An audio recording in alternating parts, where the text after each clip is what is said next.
Bom dia, boa tarde, boa noite, galera. Sejam bem-vindos ao canal QAB. Será que hoje a gente termina esse assunto? Eu defini várias coisas aqui para vocês nessas aulas. Defini física, defini um pouquinho sobre a questão da química, de densidade, de massa, de peso, volume, etc. Hoje a gente vai tratar sobre o objeto, a troca de energia do objeto sólido para o corpo humano. Finalmente a gente vai começar a tratar sobre isso. Aleluia. Então vamos lá. Por que é importante a densidade? Vocês aprenderam que existe algo chamado densidade e existe massa. Também existe o volume. Então, se vocês se lembram, vamos lá, vamos retornar à aula anterior.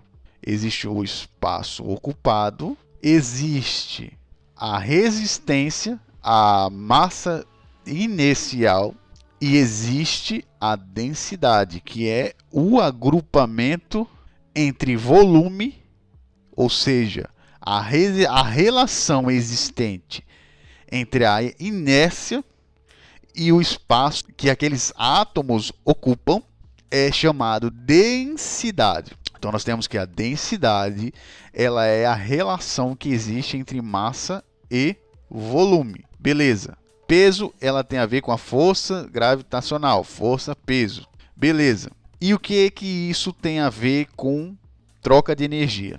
Isso aqui tem tudo a ver com troca de energia. Porque quando nós pegamos um material menos denso com um mais denso, a transferência de energia é diferente, galera. Vamos supor a densidade do ar. A densidade do ar, ela é diferente da densidade da água, que é diferente da densidade de um sólido. Dá um murro na água, dá um murro depois na parede e depois soca o vento. Você vai perceber que se você socar o vento, lembrem-se da terceira lei de Newton. A força resistiva, ela vai ser praticamente desprezível.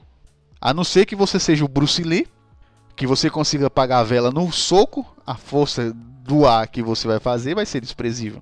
Então nós temos a densidade do ar dizendo como o agrupamento dos átomos do ar está ocupando espaço. Ou um gás, por exemplo, a densidade de um gás é diferente da densidade de um líquido, que é diferente da densidade de um sólido. Então você vai dar um soco no ar, você praticamente não vai sentir. Na água, você vai sentir, na hora que você bater na água, você vai sentir seu corpo entrando dentro da água, porque você possui uma massa maior do que a densidade da água, o seu punho vai entrar. Porque a densidade de um líquido é diferente da densidade de um ar. E por último, a gente tem a densidade do sólido. Bate numa parede para você ver o que acontece, cara. Então é isso. Um dos assuntos mais interessantes para se entender um fenômeno de troca de energia entre um objeto sólido e o corpo humano é a densidade. Então, você sabendo que sobre a densidade, você sabe como acontecerá aquela troca de energia. Ou seja, mudando a densidade, mudando a forma, o estado físico, nós temos formas de transferência de energia diferentes. Então não é apenas a densidade, mas também a forma de agrupamento desses átomos, porque a densidade ela pode mudar conforme nós mudamos o elemento, a estrutura molecular, vamos dizer assim. Existem átomos que estão mais soltos, como os gases eles são mais soltos, aí eles exercem pressão quando estão isolados, quando estão dentro de um vidro, tem uma pressão interna porque eles ficam se batendo, a água ela toma forma, e o sólido, a gente sabe o que é o sólido, então não precisa nem eu dizer aqui. Então, o número de partículas do tecido corporal que são impactadas pelo objeto sólido determina a quantidade de troca de energia. Então, aqui a gente já vai pegar todos os conceitos anteriores e vai batutar em cima deles. O que está dizendo aqui? Que o tecido corporal, o número de partículas que existe no tecido, e aqui pode nem ser o tecido, tá certo? Pode ser o que nós temos no nosso organismo. No organismo nós temos os tecidos, nós temos também líquidos e gases no nosso corpo. Então, lembrando que eu estou falando já de densidade. Então, a troca de energia e a velocidade dessa troca de energia vai depender da onda de choque ou a onda de impacto. Que aqui o que ele está falando, o número de partículas que estão em contato com o objeto sólido. Aqui nós estamos falando de um objeto sólido, determina a quantidade de troca. E aqui a gente vê que o número de partículas que vão ser afetadas vai ser determinado pela densidade do tecido e o tamanho da área de contato do impacto. Aqui eu vou definir para vocês outra coisa importante. Existe uma coisa importante chamada pressão. Dentro da lei da pressão, quanto menos área essa pressão exerce, mais força ela tem. Por isso que é tão importante para a transferência de energia saber a densidade do tecido e o tamanho da área de impacto. Lembre-se disso aqui que eu estou falando. A gente já definiu o que é densidade. Então a densidade do tecido, eu não estou falando de massa.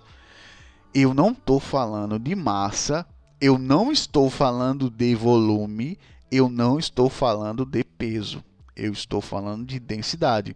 E eu pelo menos acho que você já sabe o que é uma densidade, cara. Por favor, cara. E a gente está falando da área.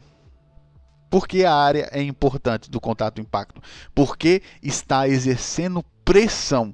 O objeto sólido irá exercer pressão, dependendo da área. Então, quanto mais pressão, a área de impacto da energia ela vai ser mais concentrada do que em outras áreas. É aí que a gente encontra o dano contundente, etc., como a gente vai ver.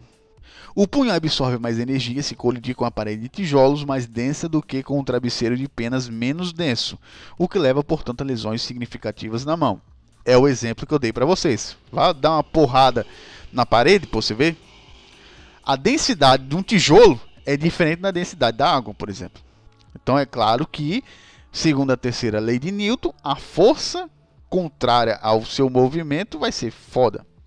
Você vai tomar no rabo. A menos que você seja calejado pra caralho e tem... Mas enfim, vai ter um dano colateral, mesmo que seja pequeno, mesmo que você seja um Bruce Lee da vida. Se toda a energia do impacto estiver em uma pequena área, essa força exceder a resistência da pele, o objeto é forçado através da pele. Isso aqui acontece com objetos perfurantes, objetos contundentes, acontece de uma forma diferente. Como a gente vai ver aqui, a gente vai debater sobre isso ainda. Considere a diferença entre bater em uma mesa de madeira com um martelo e bater em um prego preso na superfície da mesa com o mesmo martelo. Então, aqui ele está dando um exemplo de dano contundente e dano perfurante. O dano perfurante, ele é um dano com pressão específica, que é o corte. O corte ele é preciso, porque ele vai exercer pressão em pontos específicos. Mas agora quando você, por exemplo, bate numa mesa com um martelo, a área ela é maior. Quando a área é maior, a resistência da pele é maior, porém existe um dano. Existe o chamado dano, que a gente chama de contundente, que é a pancada que você recebeu. Ela não consegue ser forte o suficiente para romper a pele, mas consegue fazer dano ao organismo, por exemplo. Então essa energia é transferida do martelo, por exemplo, você dá uma martelada numa pessoa, a energia cinética vai ser transferida, beleza. Só que ela não conseguiu ter pressão suficiente para dar o corte, muitas vezes. Muitas vezes pode ser desse jeito. Então essa é a diferença de um dano contundente e um dano perfurante. Aí aqui vamos continuar. Quando você bate na mesa do martelo, a força do martelo batendo na mesa é espalhada pela superfície da mesa de toda a cabeça do martelo, limitando a penetração e criando apenas um entalhe, como eu falei. Em contraste, bater na cabeça de um prego com um martelo usando a mesma quantidade de força faz com que um prego penetre na madeira, porque ali é um dano concentrado. Quanto menos nós temos área, mais forte a pressão é. Pois toda a força é aplicada sobre a área muito pequena. Quando a força é dispersada sobre a área maior, a pele não é penetrada e a lesão é definida como concussão ou dano contundente. Se a força for aplicada sobre uma pequena área, o objeto penetra na pele e o tecido subjacente como o martelo faz com que a unha penetre na mesa, a lesão é definida como trauma penetrante. Então é isso que eu quis definir para vocês. Dano cortante, dano contundente. A diferença está na área. Então esse aqui é o ponto importante, que por isso que eu fiz toda essa história para vocês. Definir as leis da física para vocês e definir alguns conceitos de química para a gente chegar exatamente aqui, nessa explicação aqui.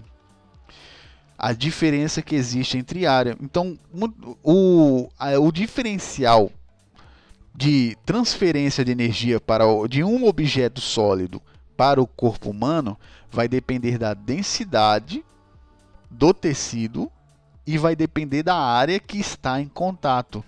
Porque a densidade, lembrando que é a densidade do objeto versus a densidade do corpo que está sendo afetado versus a área de contato do impacto. Porque se for uma pressão concentrada, ela vai exercer mais pressão que vai perfurar a pele. Uma bala, por exemplo, ela é um dano perfuro contundente. Por que ela é um dano perfuro contundente? Porque ela tem pressão, ela exerce uma pressão do cacete. E dentro dela existe energia cinética que, mesmo que a gente pare a bala, essa energia ela tem que ir para algum lugar. Então ela tem um dano contundente, que é uma onda de impacto dessa energia na hora que chega no corpo humano, e também tem um dano de perfuração por causa do formato da bala, vamos dizer assim. Quanto mais é fino o bico dela, mais penetrante ela é. Então, espero que vocês tenham gostado da aula de hoje e até a próxima aí, galera. Valeu!